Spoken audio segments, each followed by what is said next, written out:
The advantages of advertising on social media.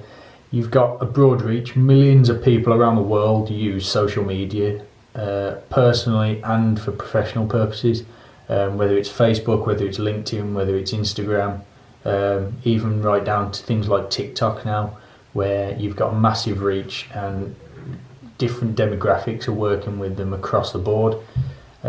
You've also got the ability to target particular groups. Like I mentioned, you've got TikTok is mainly used by younger users, whereas Facebook, LinkedIn are slightly more mature in their audiences. Free and low cost, it says it for itself really.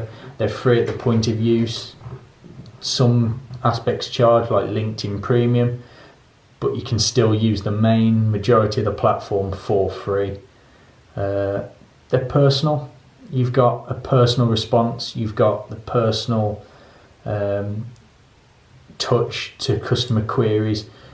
You can show there's more to a brand than just the brand. You can put a human side to it, especially if you're self-employed or a freelancer, or you're starting up. It's just there and kind of at your fingertips. It's fast. It's how quickly would you be able to reach 1 million people around the world with a letter in a day? On social media, it's instantaneous. It's easy. Even somebody with a basic knowledge of a computer and the internet can access social media and be able to use it at the drop of a hat, basically.